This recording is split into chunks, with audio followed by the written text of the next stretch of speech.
Mabuhay! Ako si Emir Mendoza ng Emir's Baliktanaw/Insight para sa voteforus.org.ph at para sa NAPFREL. Sa episode na ito ng Botante Bits, pag-usapan natin ang source code review. Pero kailangan ko ring banggitin ang AES. Bakit? Kasi yan ang sakop ng source code review, ang AES. Una, ano ang AES? Ang AES ay ang Automated Election System.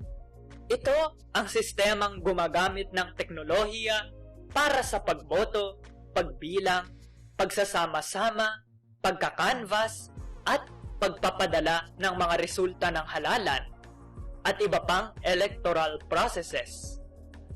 Gagamit tayo ng AES sa Mayo 2022 gaya nung mga nakalipas na national and local elections. Pangalawa, paano masisiguradong tama ang AES? Pinag-uutos ng AES Law, Batas Republika bilang 8436 na nirebisa ng Batas Republika bilang 9369.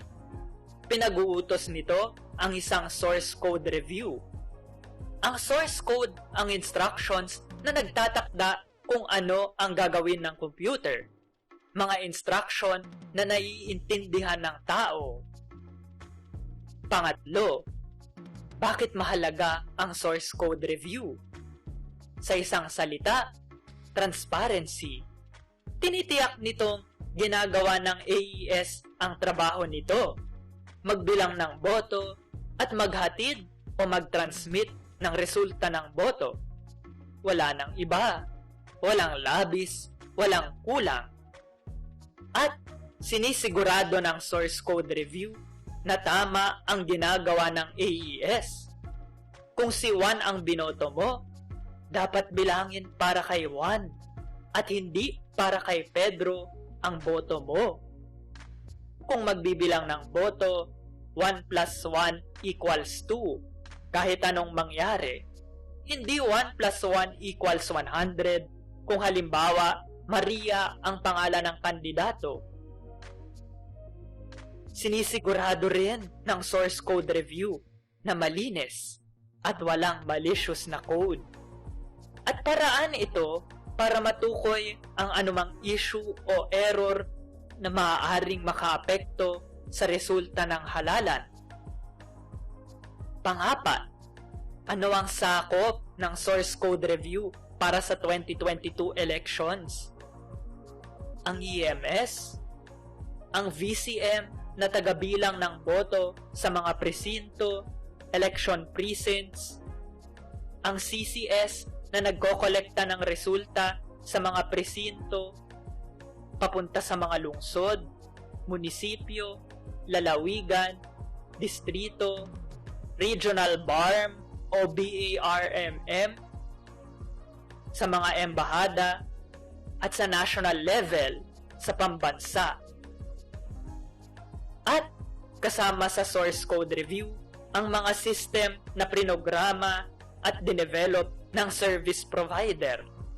Para sa 2022, Smartmatic ang provider. Panglima, paano isasagawa ang 2022 source code review? May dalawang bahagi. Guided, kung saan may subject matter experts na galing sa provider, at unguided, kung saan soul of light ang reviewer. Pang-anim, ano ang pwedeng gawin ng reviewer sa source code? Ano ang hindi niya pwedeng gawin? Pwede niyang suriin ang read-only copy ng source code sa workstation, computer, na COMELEC ang magpo-provide. Read-only. Hindi pwedeng baguhin ng reviewer. Di pwedeng kopyahin. Di pwede i-test. Di nga siya pwede magdala ng sarili niyang computer eh. COMELEC ang magpo-provide. Programmer man siya, kahit anong electronic device niya, bawal. Kahit sarili niyang notes sa review, bawal niya ilabas. At may non-disclosure agreement pa siyang kailangang pirmahan. Ano man ang makita niya sa source code, hindi pwede sabihin sa iba, sa COMELEC at sa provider lang. Kahit yung tools na pwede niyang gamitin, limitado. At hindi maaaring i-compile o gawing tumatakbong program ang source code ng buong AES. Yung mga system lang na sakop ng source code review. Yun lang ang pwede. At ang COMELEC at ang provider ang magko-compile, hindi ang reviewer. Kung konti lang naman ang pwedeng gawin ng source code reviewer, paano ngayon matitiyak na malinis at gumagana ng maayos ang AES na gagamitin sa halalan? Merong tinatawag na trusted build, kung saan maaaring i-compile o gawing tumatakbong program ang source code ng mga sistemang bahagi ng source code review. May hash code ang source code na tanda ng identity nito. Parang fingerprint yan. Unique ang hash code sa isang source code. Pag binago ang source code, mag-iiba rin ang hash code nito. Kaya madaling makita kung binago ba ang source code. Pangwalo, paano sumali sa source code review?